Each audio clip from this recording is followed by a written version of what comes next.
lihat penjualannya naik 30% Y-on-Y dibandingkan kuartal pertama tahun 2021. Pak dan Ibu yang hadir di Public Expose Batavia Provender Trans yang ini,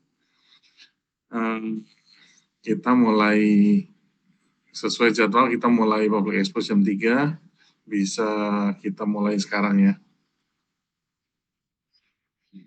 Oke, kok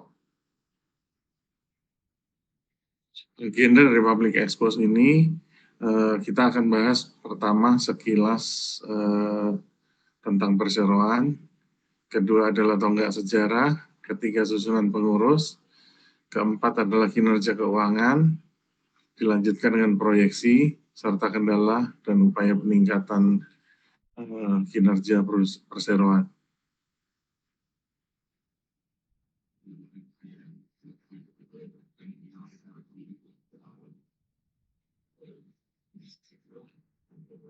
Sekilas tentang perseroan bergerak di bidang jasa transportasi, didirikan sejak tahun 2014, mulai operasional 2015. Perseroan merupakan bagian dari kelompok usaha Batavia Prosperindo Group. Visi dan misi seperti yang tampil di layar yang saat ini kami tampilkan. Cukup banyak, tapi kalau saya boleh singkat, isinya adalah quality service untuk kepuasan pelanggan. Next. Berikut adalah milestone atau tonggak sejarah perseroan selama ini. Di tahun 2014 didirikan, 2015 kita mulai beroperasi di area BSD Tangerang. Di 2016 kita memperluas jaringan pemasaran ke Bandung, Surabaya, Semarang, dan Bekasi. 2017 kita meresmikan gedung dan pool baru di daerah BSD juga. Cuman ini menjadi lebih luas, tampungan lebih banyak untuk mendukung kinerja perseroan. Di tahun 2018 kita memperluas jaringan pemasaran ke Medan dan Palembang, dan tahun ini juga kita mulai lakukan go public IPO di tahun 2018. Kemudian di 2019 adalah mulai memasuki siklus disposal, atau artinya sebagai perusahaan rental kita mulai menjual unit-unit yang sudah jatuh tempo umurnya untuk dipermanjakan. Juga kita lakukan akuisisi tanah untuk kantor dan pool di Surabaya, serta akuisisi tanah di daerah BSD untuk memperluas, sekali lagi untuk mendukung kinerja perseroan. Di 2020 kita menerima penghargaan Best Listed Company Award. Di 2021 kita menerima penghargaan dari KTB atau Mitsubishi Principal dalam bentuk satu unit mobile workshop untuk mendukung operasional kita. Juga tahun ini kita pertama kali ikut serta dalam event GIAS yang merupakan pameran otomotif terbesar di Asia Tenggara. Next. Dewan Komisaris Bapak Markus Dinarto Pranoto sebagai Komisaris Utama, serta Ibu Cecilia Beatrix Pangimanan sebagai Komisaris Independen. Next. Dewan Direksi saya sendiri, Paulus Sandigdo, beserta Ibu Rima Rubita sebagai Direktur Independen. Next. Untuk performa keuangan, ini dibandingkan dengan proyeksi 2021 dibanding dengan aktualnya.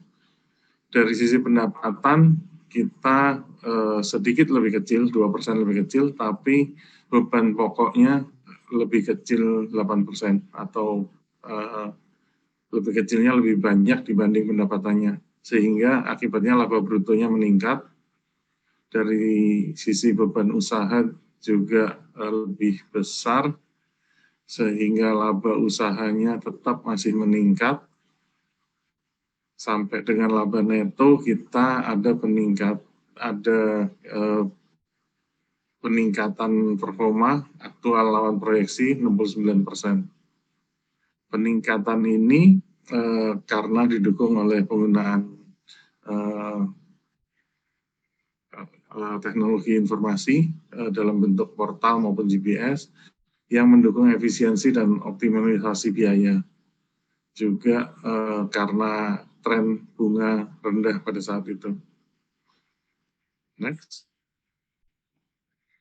Performa keuangan untuk aktual 2021 dibanding aktual 2020, secara pendapatan ada peningkatan 31%, beban pokok pendapatan peningkatannya hanya 26%, sehingga laba brutonya naik lebih besar 39%, sampai dengan laba usaha naiknya 49%. Beban lain-lain juga peningkatannya tidak sebesar peningkatan dari pendapatan, sehingga sampai laba neto peningkatannya 266% dibanding 2020. Secara laba komprehensif peningkatannya hampir 3 kali lipat ya, 279%. Next. Ini sebagai gambaran dari performa kita selama 2019, 20 ke 21. Di sini dengan mudah dapat terlihat bahwa dari tahun 2019 ke tahun 2020 itu tidak banyak peningkatan dalam sisi aset, posisi aset maupun liability, tapi di tahun 2021 peningkatannya cukup signifikan. Oke, next. Tentang proyeksi keuangan, artinya proyeksi untuk tahun 2022 dibanding dengan aktual buku Maret 2022. Untuk pendapatan,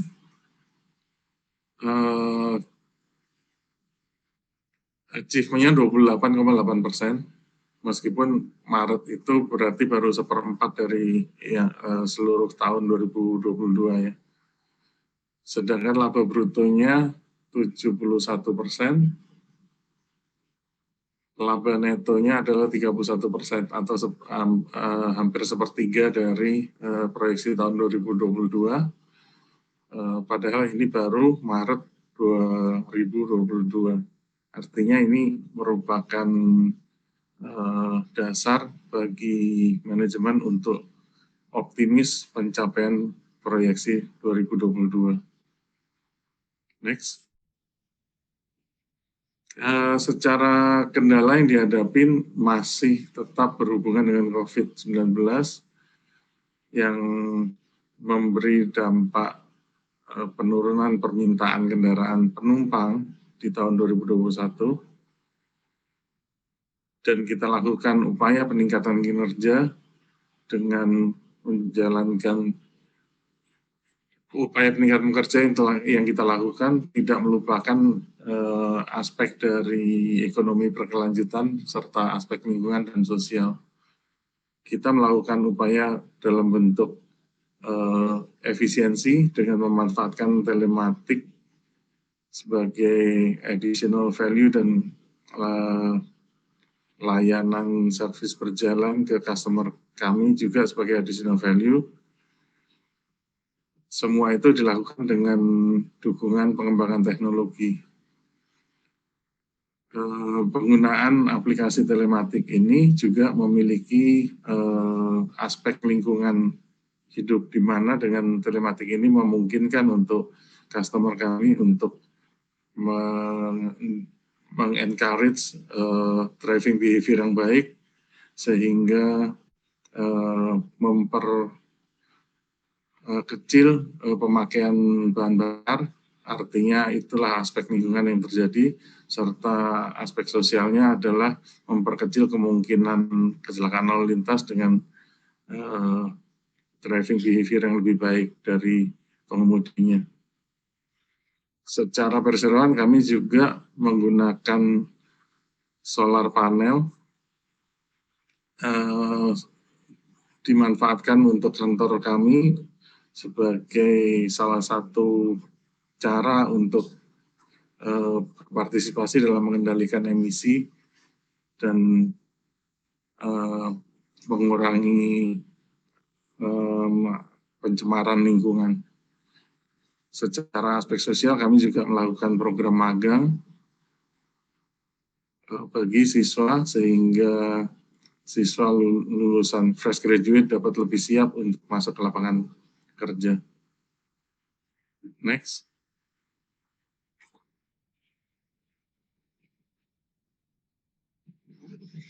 Upaya lain yang diterapkan oleh perseroan adalah memanfaatkan peluang pasar logistik dan jasa kurir yang didorong oleh maraknya e-commerce, terutama di tahun 2021.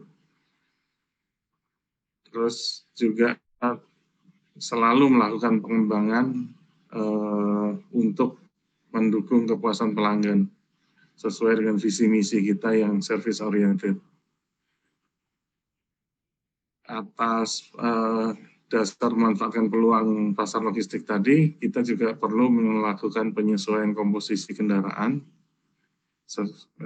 artinya mengurangi kendaraan passenger dan menambah kendaraan komersial atau kendaraan pengangkutan barang. Itu kita lakukan juga dengan dasar memenuhi permintaan pasar. Kemudian kami juga tetap secara konsisten menjalankan policy agar setengah dari pendapatan utama perseroan itu terbagi setidaknya ke 8 pelanggan besar. Jadi diversifikasi dari portofolio kami sehingga tidak ada ketergantungan yang terlalu dalam untuk satu pelanggan saja. Menjaga ketentraman fisik dan mental karyawan sebagai aset perusahaan itu juga merupakan sesuatu yang kita pandang perlu. Selama 2021, selama masa COVID, tidak ada pengurangan pendapatan maupun pengurangan karyawan yang disebabkan karena krisis COVID yang terjadi di tahun lalu. Next. Oke. Demikian yang saya sampaikan untuk public expose tahun